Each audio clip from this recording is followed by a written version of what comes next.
You What up, homie? appreciate you joining me. Well, ain't nothing, man. Ain't nothing. My pleasure. Good. We got to put it all together. People, I got Mr. Collipark here, man. We got a living legend right here, man. And I don't use that term loosely. You really a living legend, man. You was a soundtrack to a lot of us growing up, and a lot of us that just appreciate that quality music, man. That dance music, everything. For So sure. give it up to you, man. Definitely want to give you flowers. Appreciate that. Appreciate that. Hey, I had a question for you early on too.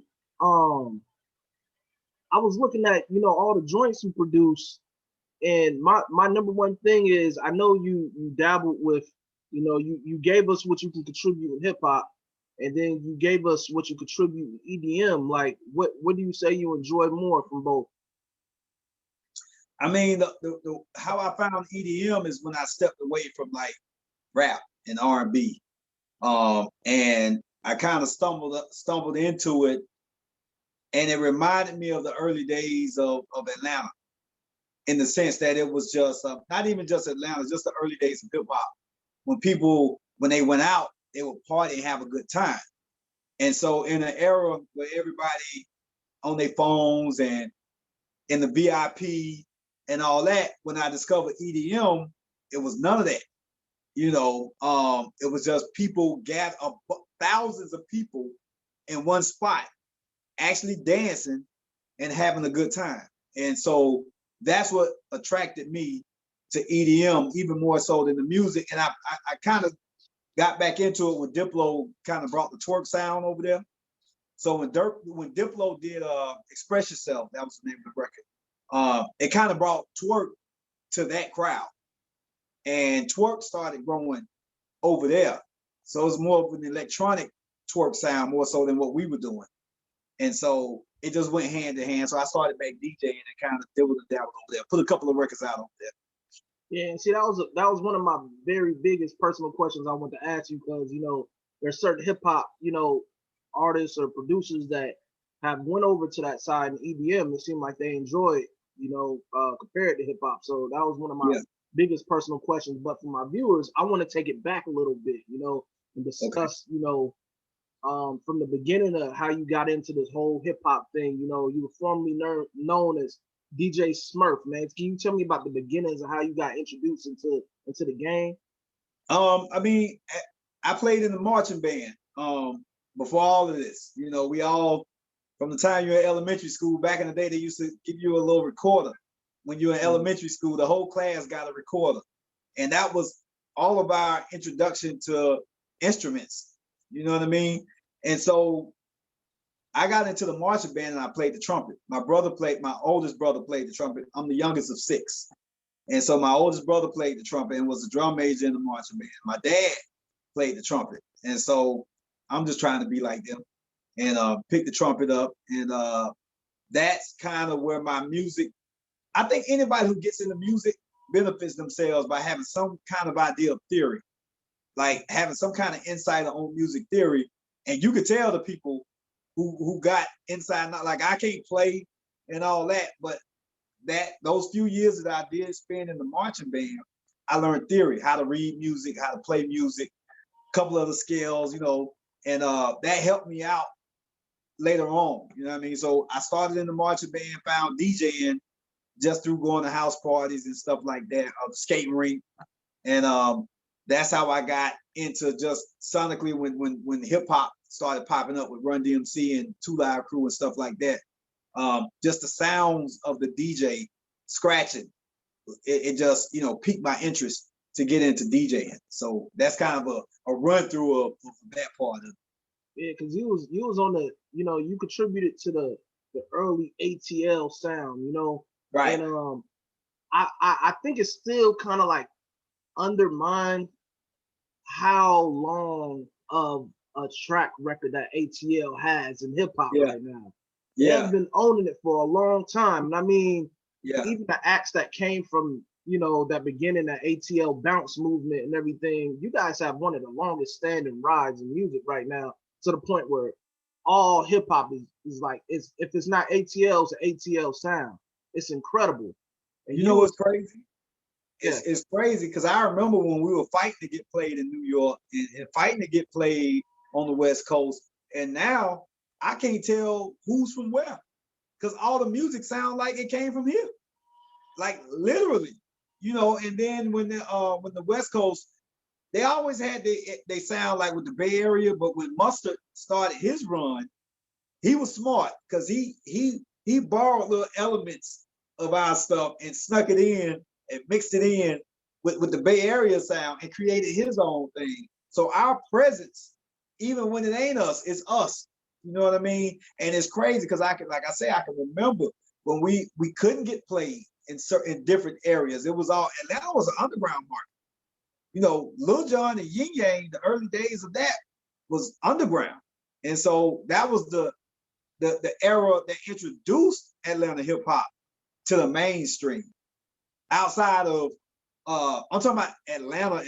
And no disrespect to what Jermaine did with Criss Cross and the Brat, but that was more that didn't really capture the sound of Atlanta, like the streets of Atlanta.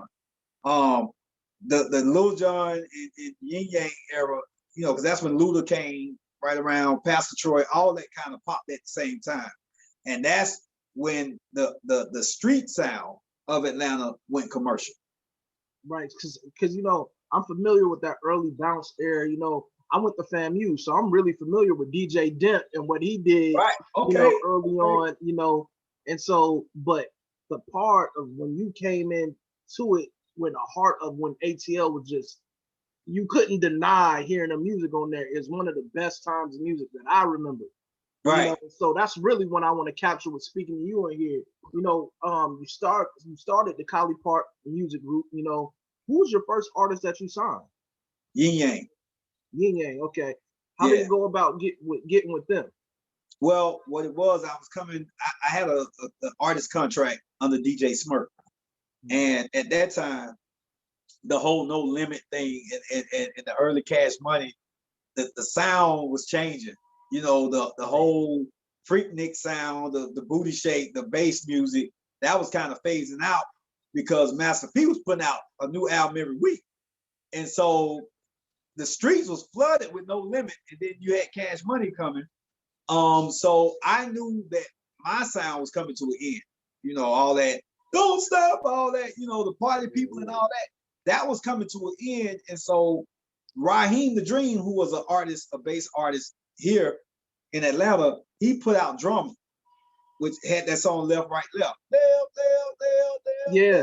Okay. Get on up. So Raheem, who was from a generation before me, he was a bass artist. He was the first one to transition out of being an artist and put his CEO hat on.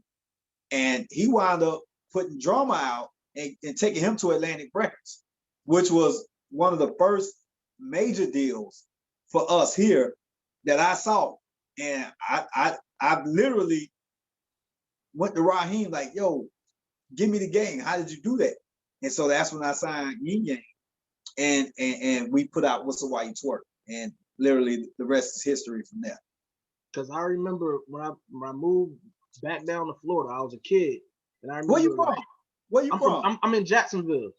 Oh, okay. Yeah, I'm in Jacksonville. I was born in Florida. I lived in Seattle till I was like 9, and we moved back down to Jacksonville. So I remember coming here. It's 93.3 the beat now, but back then it was 92.7. Is Easy So Lee still in Jacksonville? You say what now? Easy Lee. Is he still in Easy E. Jacksonville? Yeah, he's on 101.5. He on 93.3 now. Yeah, he's still here. Right. That's my dude. So hearing Ying Yang on radio, full rotation, Whistle While You Twerk, all that, I was hearing it non-stop and playing rotation, you know? Right. So I remember the time, and then I'm getting up in high school, and it's like I'm still hearing Ying Yang. I remember, you know, the girls, you know, high school, bedroom boom, you know what I'm saying? The whisper song, all that. That's the era that we grew up. I remember going to school wearing the 2X white tall tees, you know what I'm saying? Yeah.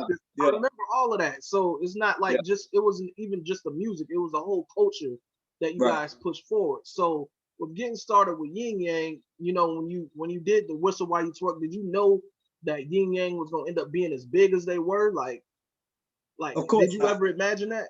Of course not. I mean, you know, hell, I remember when we would see our video on 106 and Park, like we knew we weren't gonna get but 1 or 2 plays out of it, but that was it. You know what I mean? Like we never knew it would end up the way it did. We were just doing. We were hungry. I can say that's just because we were underdogs. We didn't expect to have the runs that people coming at. And on top of all that, we were independent. So we didn't have those big machines behind us. And that's why you hear the hunger in the music the way you hear it, because the music was the biggest form of promotion that we had. You know what I mean? So we had no idea that strip club music would turn mainstream, because that's all it was strip club music. It wasn't twerk music, it was strip club music. And it turned commercially, because all twerking is strip dancing with clothes on. Yeah.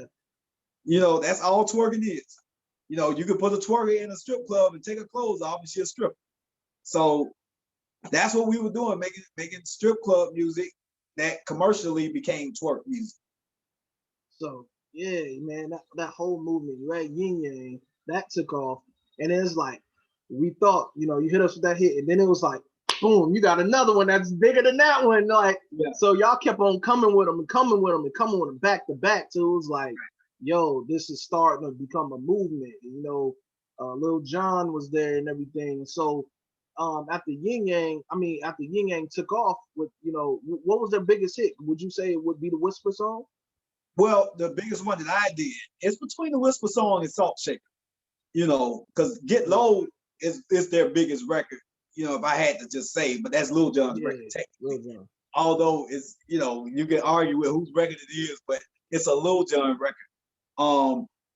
But for us, I would say for me it was a Whisper song, because what we started with the twerk music, the whistle while you twerk sound, the ay sound, and went over to, you know, lent the Lil Jon would Get Low, and then the Salt Shaker. It became confused. Our sound was lumped in with that. So with the Whisper song, it separated us again. You know what I mean? Like that was their sound. That was our sound. So for me, the Whisper song, you know, that's one of the greatest hip hop records ever made, in my opinion. Just one of the biggest innovative records in hip hop. Right. You know what I'm saying? Because, you know, now what the rappers is doing now with how they, you know, present on the track is like Ying Yang was doing that then. It's kind of crazy. And I listened to an interview they did with V.I.C. Well, I actually watched it.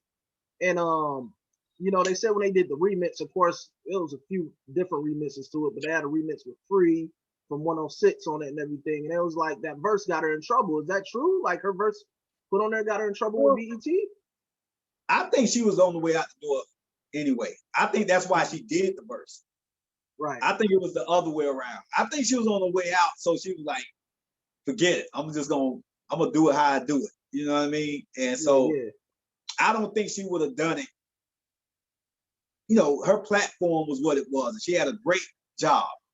I don't think she would have jeopardized that platform for that verse. You know, Free was a grown woman. Right. She wasn't no dummy. You know, so I don't think it got in trouble. I think she was on her way out the door, so she just did the verse like that. Man, because I remember y'all dropped that remix, and I was like, when I heard her on it, I was like, oh, okay. Yeah. You know, I mean, for me, to me, go back and listen to that. That was another Scrappy. I garnered a whole new level of respect for Scrappy as a rapper. Not no crunk artist. I'm talking about the way Scrappy, because he was hanging out with 50 at that time, and you could tell you could tell, but still, had he continued on that path, he could have became like that was a whole nother lane for him. Yeah, because that record, man, like I can even tell you how long we used to just hear it on the radio here. You know, it's like it's amazing, man. Like I said, when I admire y'all run in hip hop, man, it means much to me. And I'm not even from Atlanta. It's just the culture and the music or whatever, man. Like that was a soundtrack for me as a teenager. So that stick with me. Like that run is amazing. And then who was the next that you signed after Ying Yang? You know what's funny? People think that I signed Bubba Sparks. He was never signed to me. Was he signed to Timbaland? He was signed to Timbaland, then he was signed to Purple Ribbon. Okay, all right. which was I remember that. so Big that's joint. who he was signed to when I did Miss New Booty. Mm. But they were having a hard time finding a single for him. And at that time, he was synonymous with Timbo, with the Ugly, and he put like 2 albums out with Tim, and they were great albums, great projects. And then he had a little gap there where he didn't have a single, and then they came to me as the last resort, and I gave him Miss New Booty, and it wound up being the biggest record he ever had. So I get credited with ruining both spots. I get credited with ruining his career when all I did was gave him a hit. You know what I mean? But why he would was they never say signed you? to me. Why would they credit you with ruining his career? Because it got so high he couldn't capitalize Well, after that. his core fan base were hip hop heads. Mm. Like they listen to lyrics. Where Miss New Booty was just booty record. It wasn't a twerk record, but it was a booty record, and it became his biggest song. It was bigger than the stuff Timbo did for him, but it was just one song. So how do you go from that back to rapping? You know what I mean? Right. And even so, his core fans kind of got mad at that record. But he was never he was never signed to me. After him, who got signed right after that? Was it Soulja? I'm having a mental block. No. So I did a deal over at Interscope. Right. Actually, I did a deal with Asylum Records, where over there, that's what Mike Jones and them were at the time. Okay. And I signed 2 artists over there that nobody know about. One was Homeboy, who was from Griffin, Georgia, and he's on the halftime record to Stand Up and Get Crunk. The Ying Yang Twins, Stand Up and Get Crunk. He's the guy on that record. And also on the Where They At single that I did for BG. I don't know if you remember that record. I love that record. Love that record. That was we was bumping that here. That was Homeboy's record first. And okay. We gave it to BG. And he's that was his song, and BG needed a single, so we gave it to BG. So he was the artist that I signed over at Asylum, and then the Cadillac Boys out of Macon, Georgia, I signed them. They had a record called Boom, but me and Asylum never could get on the same page. So then I did my deal over at Interscope, and I signed a kid by the name of P. Stones out of Birmingham, Alabama. That didn't do nothing. Then I signed Soulja over there. Then again, hit the ground running with something that's innovative again, because people say what they want about Soulja and controversy, whatever, but they can't say that he wasn't like the first one to start the whole internet. I hate to use the term internet rapper, but that's what it was. Like, he was a person that figured out how to use the internet to propel his career, man. Like, and I still feel he doesn't get enough credit for it, like he should, because he figured it out. Right. And people could credit him to ruining hip hop or ruining how stuff goes, but it was going to be bound to have to go internet wise anyway with how music was transforming. You know what I hate when we stopped working, because he's one of the best songwriters I ever worked with. Yeah. If you go back and listen, our run, technically he put out 3 albums with me, but the 2 albums are the first 2 are the ones that I was involved with, and I'm a music guy, so if the music got to be right with me. And the second album, which had Kiss Me Through the Phone on it and Turn My Swag On, he was just starting to really expand his songwriting. And he even had a song on there that I was going to put out as a 3rd single called Hey You There, which was a funny record that I just thought was funny as hell. It was like a bass record. But he was a hell of a songwriter, and I just think he stopped taking that part of it as serious as he should have. Had he continued on, like, writing and making, I'm talking about real records, because he's a smart dude. He's funny as hell. Most artists are funny as hell. Like, you get like a talent, there's some funny dudes. So I would make him, like, after that first album, because he had most of that stuff when I met him. The second album, you know, when I heard Turn My Swag On, I didn't get it. I ain't gonna lie, because it was such a departure for him at the time. Now it's just common, but he was singing, and it was no auto tune. It was nothing. It was just like, I was like, where did this come from? I didn't think it was whack. It was just otherworldly. But when you listen to his pen, and he was what, 18, 19 at the time? Just imagine if he had kept really writing and penning songs from that point.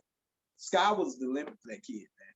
Yeah, because like, and you know, and that's around the time when we start really getting familiar with the brand of Collipark. You know what I'm saying? You know, right. From how the video was shot to how, you know, we start to see the way the imagery of things was going, with not only you just being the person behind the music, but you have that ear for this talent, you know. Right. And going from Ying Yang to Soulja Boy, because those are characters as is, you know, outside right. of music, like they're right. entertaining people as is. So to have that ear for it early is kind of amazing to me, you know. Right. And I just want to rewind. Before that, how did that come about with you doing the record for BG? Because I remember that record. Right. That was like after Cash Money. Well, right. I did 3. He did 3 albums with Koch, which is the label that we were signed to when we did Ay Ay Ay. So the A&R over at Koch, when BG left Cash Money, he went to Koch. And so they had a record called Hottest of the Hot. Mm-hmm. That was his first single after he left Cash Money. But the version that he had, it was missing something. So the A&R called me and like, yo, I need you to take this record. We just signed BG over here. I need you to take a listen to this record and redo it for me, see what you can do. And so I was a huge Manny Fresh fan at the time. So I'm a huge fan. So when I heard it, I was like, okay. So the version that came out of for the Hottest of the Hot, which was his first single, was actually a remix. And that's how the relationship started. And then I did a record called I Want It. I want it. See, I didn't know you was behind that. So yeah. I'm learning something new now. Yeah. Because I knew you was behind where they at, but I didn't know you was behind that one. I did all 3 of his singles, his first singles for the 3 albums that he did. Wow. I did all 3 of them. I was just telling somebody yesterday, that's a part of my catalog and my story that gets left out and overlooked a lot. That connection. I was just such a fan of, because Ying Yang, to be honest with you, Ying Yang, that's all they listened to. And off of Cash Money, you had Juby, you had Wayne, you had the Big Timers, you had all that. Their favorite artist was BG from day one. So when they found out that I was working with BG, they the ones made me like really lock in, like this really the dude. Like the streets really mess with this dude out of all of them. So that's kind of how I locked in with BG. And we did some great songs together, man. Yeah, those joints is like classics, because I just remember that time. I remember that time when that record dropped. I remember the Where They At video, and I was like, man. Yeah. So we made some great songs, man. And another thing I want to pinpoint is like with me going to fam, right? There's a lot of your records that still are spent in regular rotation from when I was there. I graduated in 2013. And, you know, I graduated 2013, but I got a little sister that's now about to attend fam, and I know she's still about to hear your records, and she got to know the line steps to all that, because Wobble's still in regular rotation up there. That's like you can't escape Wobble in Tallahassee. You know what I'm saying? I've DJ weddings, I DJ parties, and I have older women and older, you know, I want to hear the Wobble. You know what I'm saying? Everybody knows. So that record, you having V.I.C., how did that come about? And did you think that was going to end up being, hell no, you know, still something that is being played today and requested? I'd be lying if I told you So no, but actually, Vic actually was a barber at the barbershop I used to go to. And he used to be running up on me all the time. Like, yo, check this out. He went from rapping to gospel rapping to back to regular rapping. And I was like, I had so much going on at the time. So my brother wound up signing him. And he signed it. I didn't sign it. But when he signed him, he had a record called Batman, Riding Batman, which was a dope little record. And so we were so hot at the time, you know, labels was just trying to throw us money, right? So I was like, okay, we'll just take him over here, whatever. And we went to the studio and did Get Silly. So when I did Get Silly, I was like, oh, I really started listening to him then. Like he had flow. Like if you really listen to Big, dude can rap, like for real, for real. And so Soulja was so hot that we just piggybacked that vibe. And even Get Silly, I said that Soulja Boy produced it, but I really produced it. I did Get Silly. And just said Soulja Boy did Get Silly. I made it sound like something that he would have done. And see, I thought that was a Soulja Boy record. Everybody did. Yeah. You know, but it was supposed to be that. You know what I mean? And so Vic wasn't no kid. He was older than Soulja, but we just played it like that. So when we did the album, Get Silly, he might have had one or two other songs that kind of mimic that sound, but the rest of it was kind of, you know, more mature. And the Wobble, that was me and my production team, the Package Store. And that was just a gumbo of everybody. That was the love of my camp, to be honest with you. That was me on the drums. That was my production crew on the keys. And because one of my producers, Swole, who played the keys on it, like he's one of the dopest. You would think that's a real horn section in there, playing that those horns on the Wobble. No, that's keyboard. And the writing on it, that was just everybody coming together. And even with Frank Ski being on it with the chants and stuff on it, like that was just a gumbo of us just making a great song that had nothing to do with what we were doing at the time. So that record just got discovered by the line dance community, and that's how it blew up. And you know, I remember when the record first dropped, but you know, I wasn't in the clubs around then to know what it was doing or anything. It flopped. But it seemed like it got better with time. Like as time went by, the bigger the record grew, you know. So, you know, it's like I'm at FAM, and I remember when this record came out, I remember when it was on 106, and I'm at FAM, and they still playing this. I'm like, they playing this. And then I seen they had the line dance and everything. I was like, yo, this is a song that will never go away. It's in there. It's rooted. Like, there's only a certain amount of songs I know that are requested at reunions, weddings, everything. And that's one of them that I know that's regular rotation. It's crazy. That's a blessing, man. That record right there, that's probably, and it's crazy. It don't feel like it just because, I guess because it flopped when we put it out. We shot a great video to it. But Warner just didn't know how to work it. It didn't go with nothing that was going on at the time. Like even the way we shot the video was a timepiece, like the Cotton Club and the Callaway vibe and stuff like that. And it just went away. It came and it went with nothing. Then it just popped back up. So for a long time, when people would talk to me and interview me, I wouldn't even mention this song. But it's still going. It's probably my biggest produced song that I actually produced to date. Man, yeah, that record is something that's just gonna live forever. Like it really is. Right. And you know, that's when you know you're a real producer, when you got that music that can live on forever. You know, that it succeeds when it came out or whatever. It's not like just one and done and stuck in that time. That song is still being played in somebody's Serato today, you know. And you know what's crazy? When I did that beat, when I started working with Ying Yang, if you really listen, I never tried to put what we did together on nobody else. I did Drop and Give Me 50 for Mike Jones. Well, actually, that was Hurricane's record, and we gave it to Mike Jones because Hurricane had too many records on his album. So we was like, this is too good to just put on the album. So I wound up giving that to Mike Jones. That might be the only song that I produced that kind of had the Yin Yang vibe to it.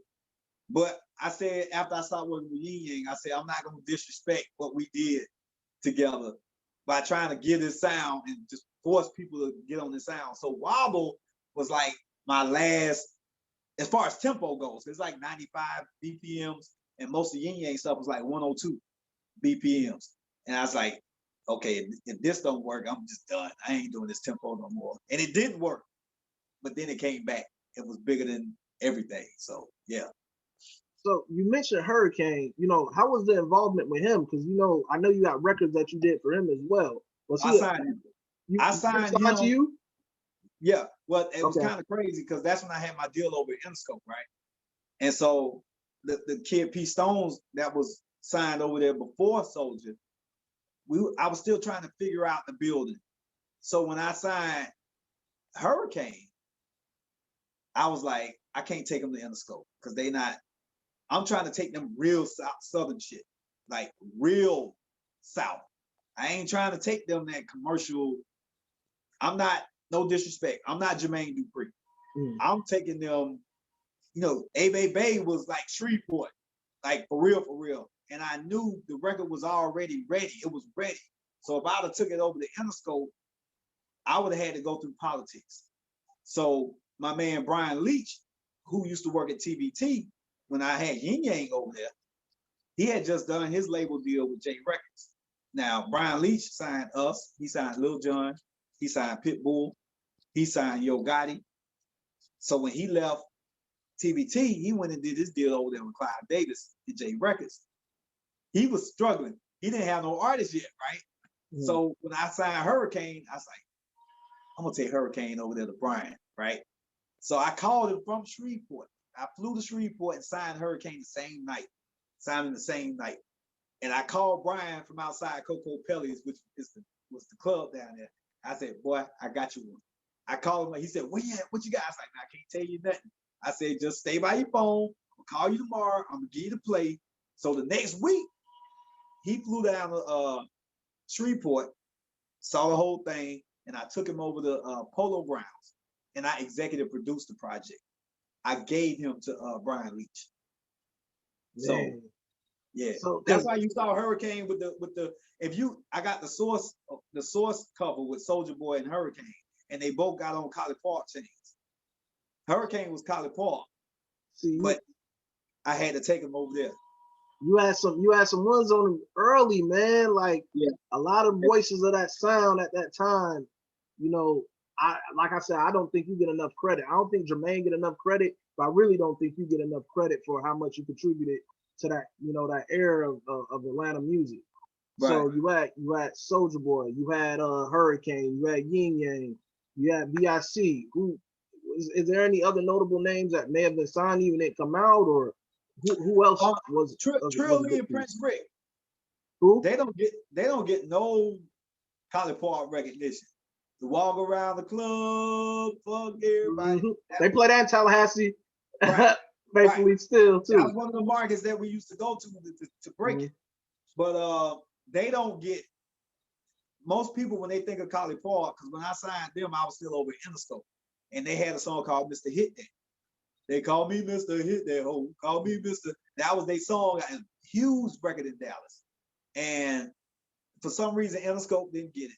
And so I wound up not taking them. I tried to take them to Interscope. They didn't want them. So with Throw It Off, we went straight independent. That record was straight independent. So that was probably my last act. Like if that record was on a major, that record would have sold 5 million copies. That was the hottest record in the streets when it was out. To Throw It Off. Let me tell you. Now, when we going through the lines of how many joints you produce, it will amaze you at a regular party in Tallahassee how many of your songs actually ring out. Like they're still current. Like it's crazy. Yeah, because that record still gets it's undeniable. Like for real, you go down there for a homecoming and they're still playing your records in full rotation. Right. You know, that's special. That's special. There's not a lot of people that can say that. But your run and stuff you produce, you know, goes outside of just the artists that you have, because you have records for Jeezy. You got one of my favorite records on Jamie Foxx album. You know what I'm saying? Like that should have been a single, man. I agree. I agree. Can you tell me how it was working with Jamie? Really, it was more working with Sean, more so than Jamie. And Sean wanted to be a producer at the same time. So it was more or less me working with Sean and Sean giving it to Jamie. Because Sean was more linked in the Hurricane deal with Brian over at Polo Grounds, which was J Records, that kind of got me next to the R&B acts. And so that was me trying to get in with the R&B acts. And that's how I started my relationship with Tank, because Tank was writing with Jamie at the time. And so I was going more so working with the songwriters more so than the artists. And I had a meeting with Clive, and he explained it to me. He was like, real R&B records, they ain't trying to sit there in the studio and write no records. They want to come in and sing the song and leave. Like, he literally told me that. And that's kind of how it worked. I work with songwriters. They get a song to the singers, and they go in and cut the records, and then I help mix, and that's how that worked. I mean, that record should have been a single. That's one of my favorite R&B albums of all time too. But like, Warm Bed, man, that should have definitely been a single, man. Like, I have that on one of my playlists right now. Like, Warm Bed is like, that's one of those records that's like, you can hear that in the club, you can hear that with like a lounge area, like, no matter what, that's just an all around good record, man. It just feels good when you hear it. Yeah. And you had some joints with Jeezy. How was it working with Jeezy? It was good. Jeezy, we didn't sit in the studio and actually cut the records. Okay. I would go in the studio, meet with him for Trap Store anyway. I went to the studio, gave him the beats, we kicked it a little bit. He picked the songs, he recorded them, and then we met back to mix. And that's when the collaboration of it. But he pretty much knew how he wanted to do it. And you know, the biggest thing I remember about that is the horns and Trap Star. He didn't want to take them out during the verses. And I was like, nah, man, the horn's supposed to come out during the verses. And he was like, nah, they need to stay in. It's big. And so I think that record almost didn't happen because I was like, yo, I wasn't feeling it. But then I realized he really knew what he wanted. And that's what made that record special, is that it's big all the way. It sounds like an anthem. Right. You know what I'm saying? When they hit that in the club, that's when you see all the lights and start seeing the sparkles of the bottles. And you know what's crazy? I didn't know how big that record was. I was in Orlando. What was that club in Orlando? Trick Daddy was performing there that night in 05, and I was down there because I was born in Orlando, Florida. Okay. And I was down, I can't remember the name of that club, but they played Trap Star. Oh my God. Was it the Beachum? Don't give me the line.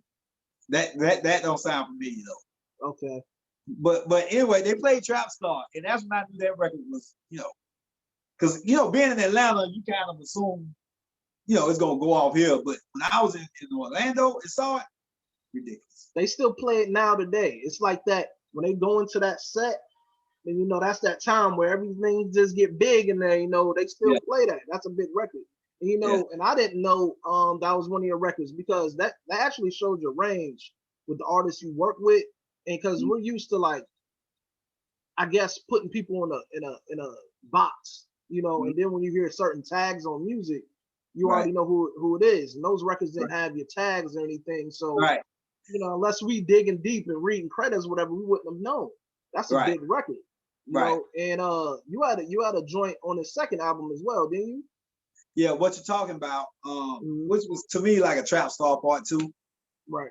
It was a great song, but it just, once you do Trap Star, that's why I probably didn't make the third album. Because I think he came to me for the third album, and I was like, I can't do another Trap Star. We did Trap Star, then we did What You Talking About, and then I was burnt. Like, I don't even think I submitted nothing for the third album or whatever. So you've been in the game long enough to see how things transition. What would you say is better, you being in there hands-on with the artist and building the record, or just the process of you sending that record and they record and send it back? Like, what do you say? Definitely being in there, because that's when the special stuff happens. You know what I mean? I hate,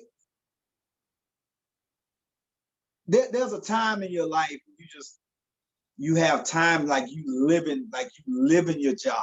Like when I was working with Ying Yang, that was my life. You know what I mean?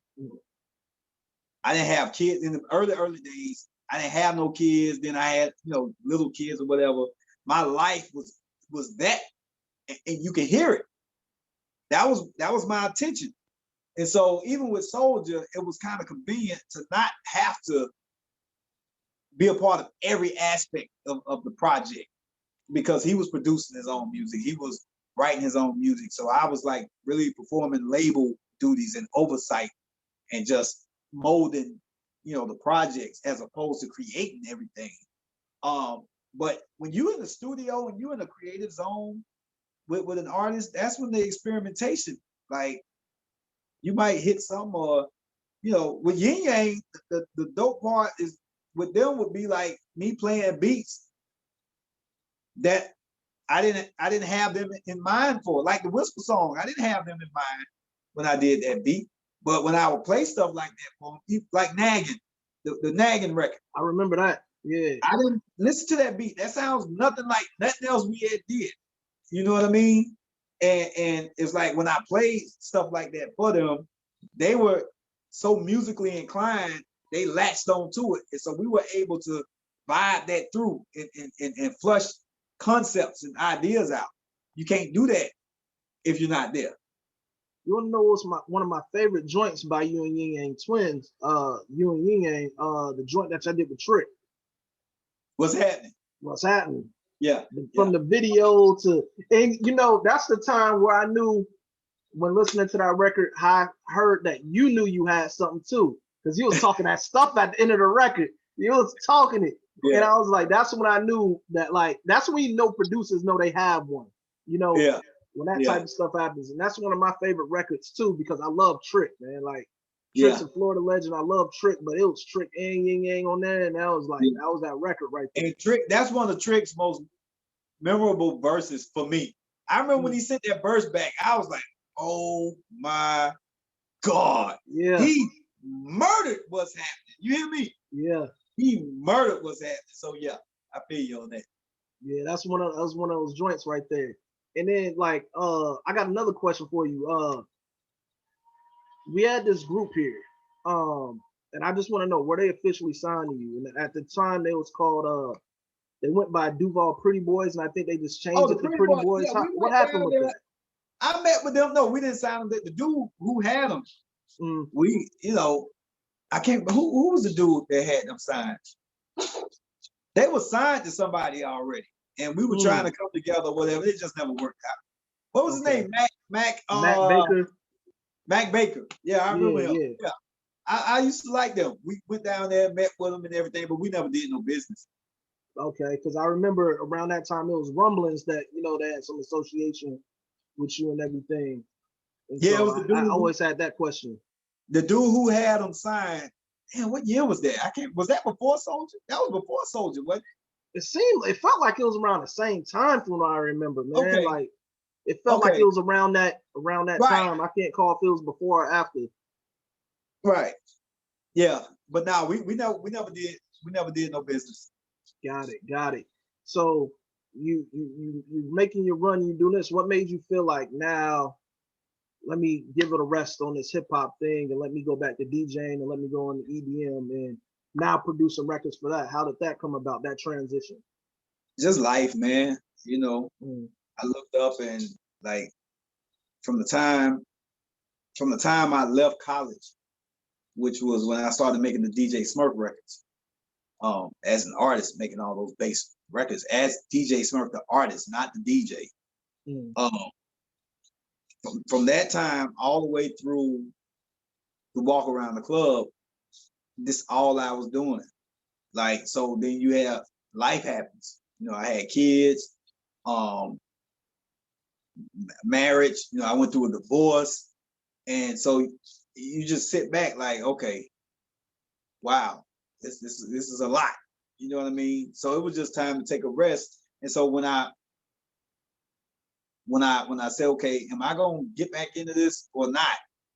If I'm gonna get back into it, because the music at the time, like 2014, 2013, hip hop was sucking at the time. I remember it was a weird spot. Yeah, it was a real weird spot at that time. Mama rap and all that.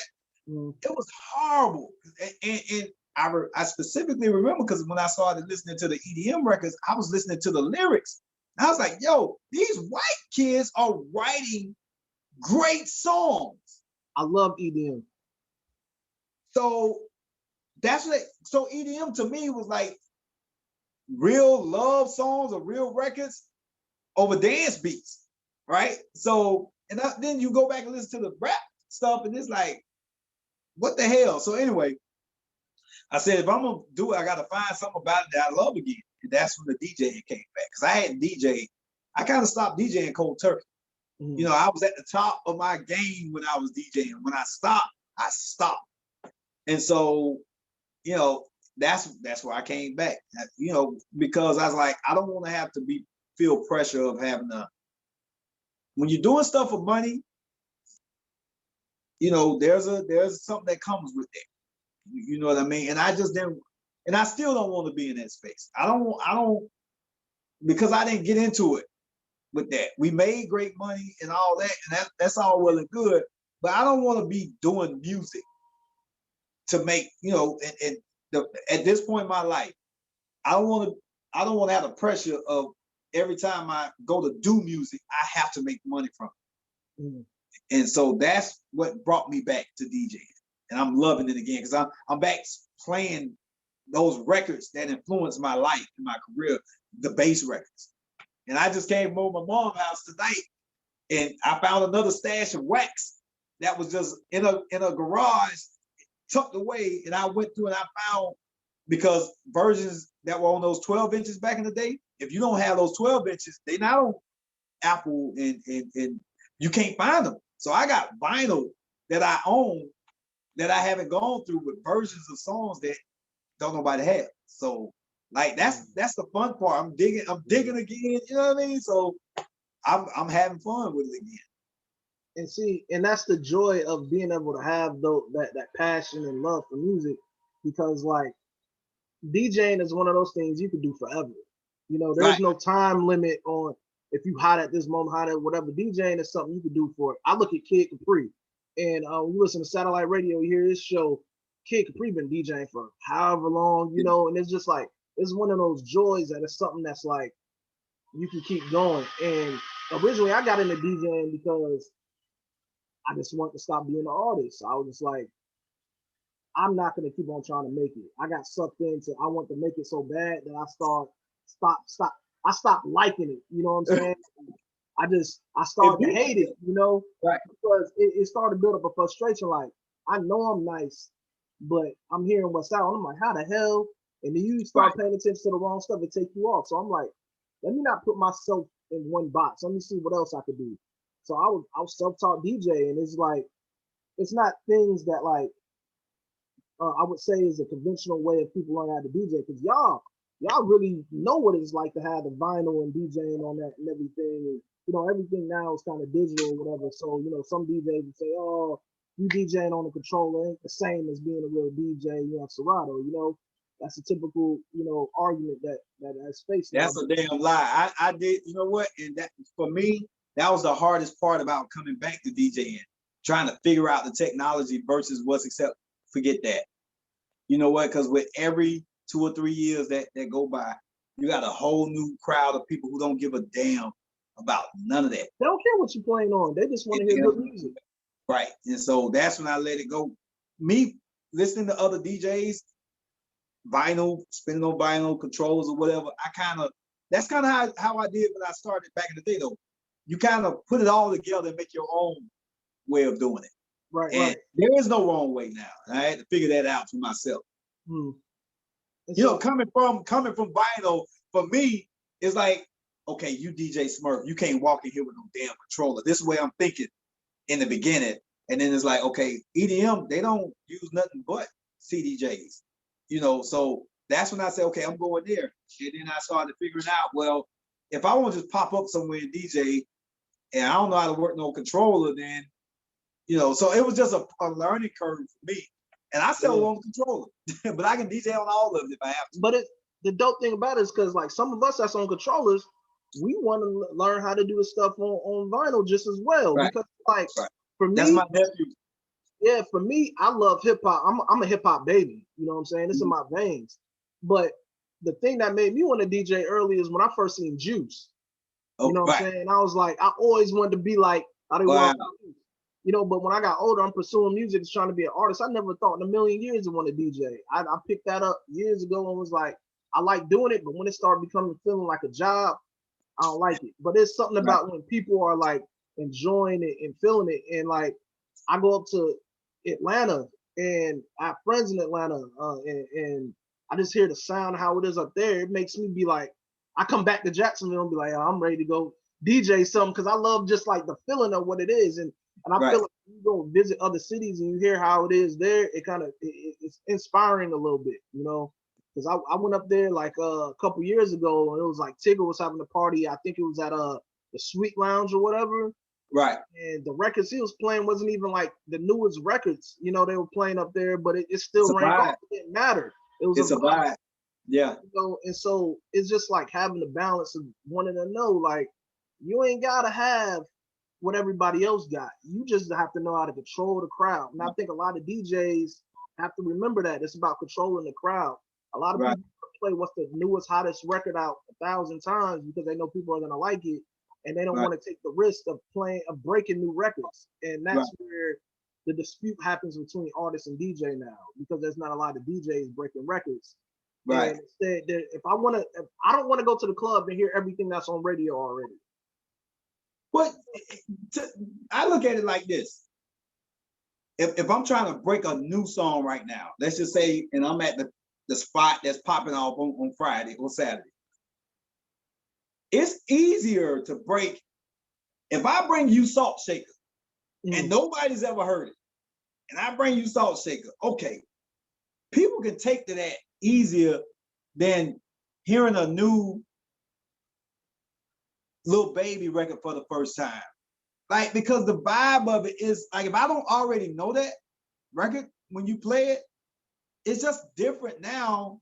How do you break that record from scratch in a club? Now you can take it to a strip club or something like that. But how you gonna break that in the club at 12 o'clock, 1 o'clock? At 12 or 1 o'clock, I want to see nothing but twerking. That's all I want to see. And So so that's what I'm saying. music has changed so much that a Right, lot of DJs have to go back and play the music you were behind back then because we don't get dance records like that no more. So you right, now have to go back and play stuff from that early 2000, 2004, you know, around that range now because we don't have a point of reference for those type of joints now. I mean, you have some here and there. You have Meg, you have Cardi, you may have the Baby, you know, those type of records, but we don't have those real twerk records like from back then. So it's right, special when we do get one, but it's like we get one every so often. right, And around the time when you know you were behind a lot of that, it was just like it was so many of them. It was just like the club was just going. I wish I was old enough to be in the clubs at the time. You right, know, all I could right. do was hear stories, but you know, I got the experience. You know, the party life at fan to know what it's like to be in a party and everybody dancing. But it's now when I go to the club, unless it's like I said, when I go up to Atlanta or some certain clubs in Miami, I don't really, you know, I don't see that dancing no more, that feeling of that. And this is like that's how I could see how somebody could love EDM. Because I've never Right. been to an EDM show or festival or anything, but I've seen videos and I'm like, man, Man, it make you hate. It make you hate black venues. For a minute, I was dissing the hell out of. I was mad that we started because it reminded me of Freaknik, mm, like '95. Literally, the stories that you hear about Freaknik when it was just off the chain, when people were coming here and never going back home. That's what EDM festivals are, and we just gave it away. No fighting, no none of that. Like just having a great time. So it's like, and then EDM messed up because they tried to cap. Like as far as the money goes, they got greedy with the festivals and all that. Something always messes something up. But that's what what's funny about what we talk about now is a partner of mine, Mr. Hanky, a producer that came up under me, who produced the little Duval record, the okay, Smile. yeah, yeah, Yeah, Hanky did that. He was at the studio. He still work out of my spot. And he told me, because I started DJing, on IG and now I'm on Twitch and all that. he was like, man, things changing in the clubs in Atlanta now, because you got a lot of those lounges and stuff here that bottle, you know, the VIP, the sections and all that. He was like, now that people coming out of the COVID, they've been at home actually partying and dancing for free. Mm. So now they coming back out to the club, spending all this money, and ain't having a good time. And the club owners are starting to notice it and saying, yo, we might, because for every Tigger club that you go to, you got 10 clubs that ain't rocking like that. You know what I mean? And so he was just telling me, this was just this past weekend. He was saying, man, things gonna change in Atlanta because COVID done messed it up for people want to dance again. So that'll be a good thing. Yeah, like I've been wanting to make my way up there more often. You know, I got people up there, I got friends up there. I got a homegirl that DJ up there now. She goes back and forth from here to Atlanta and everything. And I just be looking at it and I'm like, man, it's like Right. Music is music. It don't matter where it's at. When it hit, it just hit. And it's Right. like you guys have one of the longest runs and it's still going. Ain't no telling when that's gonna stop. And like I said, I have no other way but to say it, but I admire it for real. Thank you. Thank you. It's very big. What do you have left, man? What you got next going? Like I know you got the DJing thing. COVID kind of I'm trying to figure out stuff, but I'm trying to figure out if I'm gonna put my hand back into this artist thing. You know what's crazy to me? I have so many people coming to me to clear samples now. They taking all the old Ying Yang stuff and all that, and they want to sample it.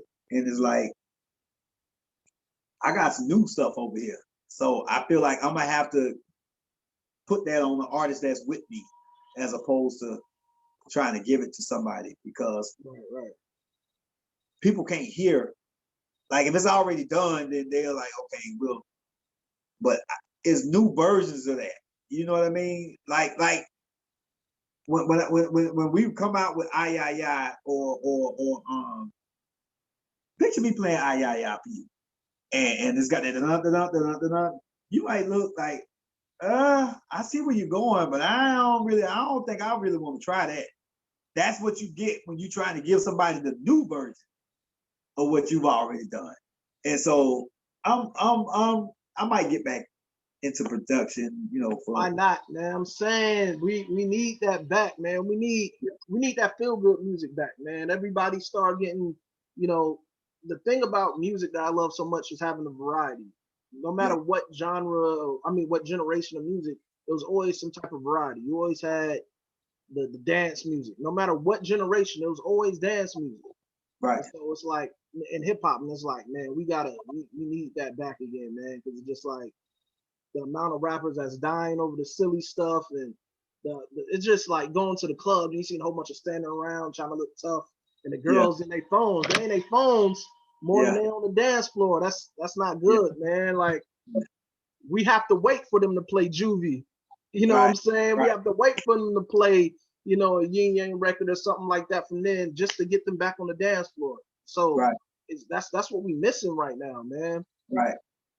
I'm glad that, you know, like the whole little City Girl, Meg, that little vibe put a little more energy. That actually put more energy back into the club. And I don't know. I give it my little stab, maybe. Man. Hey, and you know, I appreciate you rapping with me here, man. I have some things I wanna talk to you about if you have some moments after I stop the recording, if you have a little bit of time. Okay, cool. Yeah, I appreciate it.